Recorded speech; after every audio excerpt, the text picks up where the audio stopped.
ان الحمد للہ والصلاة والسلام علی رسول اللہ وعلی آلہ واصحابہ اجمعین۔ محترم حضرات و خواتین، دلوں کے اعمال کی اس گفتگو میں آج ہم سنیں گے کہ پرہیزگاری میرے اور آپ کے اندر کیسے پیدا ہوتی ہے، اور یہ نعمت ہے جو اللہ تبارک و تعالی مجھے اور آپ کو عطا فرماتے ہیں۔ اس کے لیے سب سے ضروری چیز یہ بھی ہے کہ آدمی کے اندر اللہ تعالیٰ کا خوف ہو، اس لیے کہ پرہیزگاری یہ آدمی کے اندر اللہ تعالیٰ کے خوف کو بڑھاتی ہے۔ آدمی اللہ تعالیٰ کی عظمت کا احساس کرتا ہے۔ اسی لیے جو شخص اللہ کو پہچانتا ہے، جانتا ہے، وہ اللہ سے محبت کرتا ہے۔ اللہ تعالیٰ کی محبت اس کے دل میں پیدا ہوتی ہے۔ اس اللہ سے میں کیسے محبت نہ کروں جو دن رات میری حفاظت کرتا ہے، اسی اللہ کے حکم سے میرے رگوں میں خون دوڑتا ہے، اسی اللہ نے مجھے صحت دی ہے، عافیت دی ہے، اسی اللہ نے مجھے سننے کی طاقت دی ہے، اسی اللہ نے مجھے دیکھنے کی طاقت دی ہے، تو پھر میں اللہ تعالیٰ سے محبت کیوں نہ کروں، اللہ کا شکر کیوں نہ کروں۔ اللہ سے سچی محبت اگر پیدا ہوتی ہے تو آپ کو الورع پرہیزگاری کی دولت عطا ہوتی ہے۔ اسی لیے آپ دیکھیں گے کہ اللہ کے نبی صلی اللہ علیہ وسلم کے ایک صحابی ہیں۔ اللہ کے نبی صلی اللہ علیہ وسلم نے ایک جنگ میں ان کو امیر بنایا ہے، جنگ کا سفر ہے، جنگی سفر ہے۔ اللہ کے نبی صلی اللہ علیہ وسلم نے اس قافلے پر ان کو امیر بنایا ہے، اور امیر تھے تو وہی نماز پڑھاتے تھے، اور ہر رکعت میں رکوع میں جانے سے پہلے سورہ اخلاص پڑھتے تھے۔ قل هو اللہ احد اللہ الصمد لم یلد ولم یولد ولم یکن له کفوا احد۔ جب صحابہ اپنے سفر سے واپس آئے تو صحابہ کرام نے اللہ کے نبی صلی اللہ علیہ وسلم کو بتایا کہ ہمارے جو امیر صاحب تھے وہ ہر رکعت میں رکوع میں جانے سے پہلے سورہ اخلاص پڑھتے تھے۔ ہر رکعت میں سورہ اخلاص قل هو اللہ احد ضرور پڑھتے تھے۔ تو اللہ کے نبی صلی اللہ علیہ وسلم نے کہا ان سے پوچھو کیوں وہ ایسا کرتے تھے۔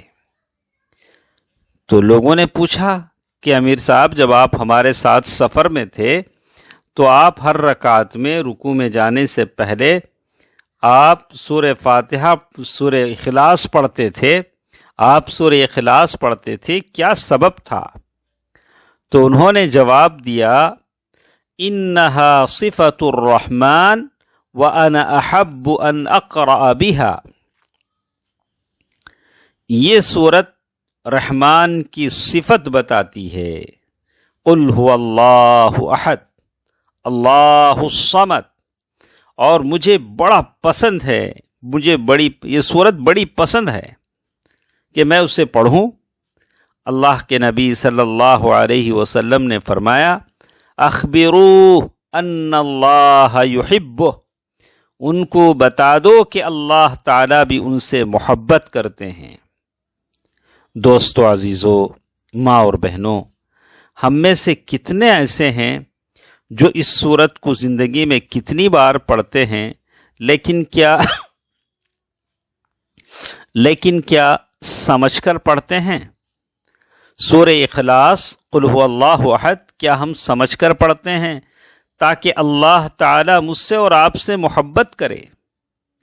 اس لیے کہ آپ اللہ کو جانیں گے تو اللہ سے محبت کریں گے۔ اور اللہ تبارک و تعالیٰ کی تعظیم کریں گے، اللہ تعالیٰ کی قدر و منزلت کو پہچانیں گے، اور پھر جن حرام چیزوں سے اللہ نے منع کیا ہے اس سے رک جائیں گے، اور اپنے دین میں محتاط ہو جائیں گے، یہاں تک کہ جو چیزیں مشتبہ ہیں ان چیزوں سے آپ بچ جائیں گے۔ حرام سے تو بچنا یہ تو ہوگا ہی، لیکن مشتبہ چیزوں سے تو آپ بچ جائیں گے۔ اللہ اکبر۔ اسی لیے الورع، پرہیزگاری کیسے پیدا ہوتی ہے؟ تو اس کے لیے چاہیے کہ آدمی سب سے پہلے اللہ کو پہچانے۔ ایک آخری چیز، ساتویں چیز جس کے بارے میں کہا کہ وہ تقویٰ ہے، جو آدمیوں کے دلوں میں ہوتا ہے، اس لیے کہ جب تقویٰ میرے اور آپ کے اندر آ جاتا ہے تو ہماری حالتیں سدھر جاتی ہیں، پھر ہم وہاں نظر نہیں آتے جہاں اللہ اور اس کے رسول نے جانے سے ہمیں منع کیا، پھر وہاں ہم گمشدہ نہیں ہوتے جہاں جانے کا حکم دیا گیا۔ اور آدمی کے اندر تقوی کی مثال ایسی ہی ہے جیسے زمین کے لیے پانی کی مثال ہے۔ اسی لیے انہوں نے لکھا فَالتَّقْوَى مِنَ الْقَلْبِ بِمَنْزِلَةِ الْمَاءِ مِنَ الْأَرْضِ فَإِذَا عُمِّرَ الْقَلْبُ بِالتَّقْوَى، جب دل کو تقوی سے آبیاری کی جاتی ہے، جیسے جب پانی کو زمین سے سیراب کیا جاتا ہے تو زمین بالکل ہری بھری ہو جاتی ہے، تو بالکل آپ کے اور میرے دل میں تقوی آ جاتا ہے تو ہم بھی معصیتوں سے، گناہوں سے دور ہو جاتے ہیں، اور پھر ہم نیکیوں کی دولت سے ہرے بھرے ہو جاتے ہیں۔ لیکن ہمارے دل میں اگر تقوی نہیں ہوتا ہے تو پھر دل کی کھیتی سوکھ جاتی ہے، ہوائیں اسے اڑا لی جاتی ہیں، آدمی گمراہیوں میں پڑ جاتا ہے اور دل ویران ہو جاتا ہے۔ اللہ اکبر۔ اسی لیے حسن بصری رحمہ اللہ کہتے ہیں ما زالت التقوی بالمتقین، تقوی متقیوں کے ساتھ چپکا رہتا ہے، یہاں تک کہ بعض حلال چیزوں سے بھی وہ اپنے آپ کو روک لیتے ہیں کہ کہیں حرام میں نہ پڑ جائیں۔ اللہ اکبر، اللہ اکبر۔ اسی لیے سفیان الثوری رحمہ اللہ نے کہا انہم سموا المتقین لانہم اتقوا ما لا یتقى، اسی لیے متقین ان کو کہا گیا جو تقوی والے ہیں، اس لیے کہ وہ ان تمام چیزوں سے بچ جاتے ہیں جن سے بچنے کا حکم دیا گیا ہے۔ دوستو عزیزو، ماں اور بہنوں، یہ چند باتیں تھیں کہ الورع، پرہیزگاری زندگی میں کیسے حاصل ہوتی ہے۔ انشاءاللہ کل کے درس میں ہم دیکھیں گے کہ کیا واقعی ہم پرہیزگار ہیں، اگر پرہیزگار ہیں تو ان کی کیا کیا علامتیں ہیں پرہیزگاروں کی۔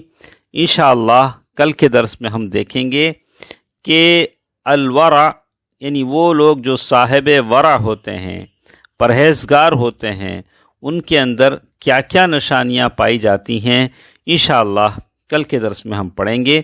اللہ تعالی بہتر بات سننے اور عمل کرنے کی توفیق دے، آمین۔ والسلام علیکم ورحمۃ اللہ وبرکاتہ۔